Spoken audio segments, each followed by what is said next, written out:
మాట మారింది, తీరు మారింది. నిన్నటి వరకు భారత్ అంటేనే ఎగిరెగిరిపడ్డ పెద్ద మనిషే ఈరోజు వంగి సలాంలు కొడుతున్నారు. భారత్ గ్రేట్ అంటున్నాడు. భారత్ను మించిన దోస్తు మాకు లేనే లేదంటున్నాడు. ఇదంతా మొన్నటి వరకు భారత్పై కత్తులు నూరిన మాల్దీవుల ప్రెసిడెంట్ మొహమ్మద్ మొయిజు నోటి నుంచి వెలువడిన ఆణిముత్యాలు. ఇంతకీ ఈయనలో ఇంత సడన్ చేంజ్ ఎందుకు వచ్చింది?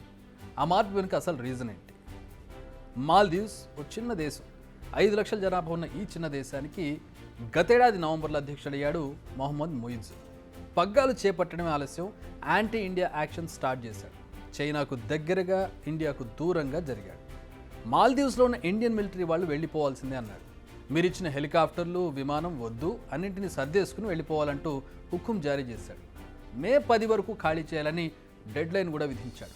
చైనాతో ఆయుధాల ఒప్పందం చేసుకున్నాడు. సముద్రంలో గస్తీకి చైనానే బెస్ట్ అంటూ గ్రీన్ సిగ్నల్ ఇచ్చాడు. మామూలుగానే ముయిజ్జుకు చైనాకు అనుకూలవాది అనే పేరుంది. దీనికి తగ్గట్టుగానే ఆయన తొలి విదేశీ పర్యటన చైనాలోనే జరిగింది. అలాంటి ముయిజ్జు ఇప్పుడు అకస్మాత్తుగా మాట మార్చాడు.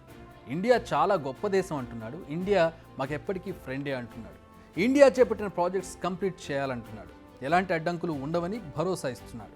2 దేశాల మధ్య సంబంధాలు కొనసాగుతాయని ఇందులో ఏ డౌట్ లేదంటున్నాడు ముయిజ్జు. అదేంటి, నిన్నటి వరకు ఒక మాట మాట్లాడిన ముయిజ్జు ఈరోజు స్వరం ఎందుకు మార్చారు? ఉంది, దానికి ఒక రీజన్ ఉంది. అదేంటంటే మాల్దీవ్స్ ఇండియాకు చెల్లించాల్సిన అప్పు. మాల్దీవ్స్ డెవలప్మెంట్ కోసం భారత్ 3,300 కోట్ల రుణాన్ని ఇచ్చింది. లెక్క కొంచెం అటు ఇటుగా ఉంటుంది, కానీ తీసుకున్న దాంట్లో ఇంతవరకు ₹1 కూడా తిరిగి ఇవ్వలేదు ఆ దేశం. ఇలాంటి సమయంలోనే భారత్ వ్యతిరేక చర్యలు ప్రారంభించింది. భారత్కు ఒక్కొక్క షాక్ ఇస్తూ చైనా కంట్రోల్లోకి వెళ్ళింది. కానీ మెడపై వేలాడుతున్న అప్పు కత్తి గుర్తొచ్చిందో, లేక మాల్దీవ్స్లో ఇండియా పూర్తి చేయాల్సి ఉన్న ప్రాజెక్ట్స్ ఆగిపోతాయన్న భయం పట్టుకుందో, వెంటనే టోన్ మార్చేసింది. ఇందాక మనం చెప్పుకున్న విషయాలను మీడియా ముందు చెప్పారు. మరి ముయిజ్జు మాటలన్నీ నిజమా? ముయిజ్జు నిజంగా మారారా? ఆయనకు చైనా తత్వం బోధపడిందా అంటే నో అనే చెప్పాలి. మరి ఆయన ఎందుకు అలా మాట్లాడారు? దీనికి సమాధానం మన విదేశాంగ శాఖ ఇచ్చిన ట్విస్ట్లు అని చెప్పాలి. మాల్దీవ్స్ ఆధారపడేది మొత్తం టూరిజం పైన, అది మనందరికీ తెలుసు. మాల్దీవ్స్కి ఎక్కువగా వెళ్ళే టూరిస్టులు కూడా ఇండియన్సే. ఈ విషయాన్ని గమనించి ఓసారి ప్రధాని మోడీ మాల్దీవ్స్ పక్కనే ఉన్న, అలాగే కొంచెం దానికి రిజెంబ్లెన్స్ ఉన్నటువంటి లక్షద్వీప్కు వెళ్ళి కుర్చీ వేసుకుని కూర్చొని ఫోటోలకు ఫోజులు ఇచ్చారు. ఆ ఫోటోలను రిలీజ్ చేస్తూ అక్కడికి ఇక్కడికి ఎందుకు, లక్షద్వీప్కి వచ్చేయండి అన్నారు. ఈ డైలాగ్స్ మాల్దీవ్స్ టూరిజంపై గట్టి ఎఫెక్ట్ను చూపించాయి. దీనికి కౌంటర్గా ఇండియాపై అవాకులు చవాకులు పేలారు మాల్దీవ్స్ మంత్రులు.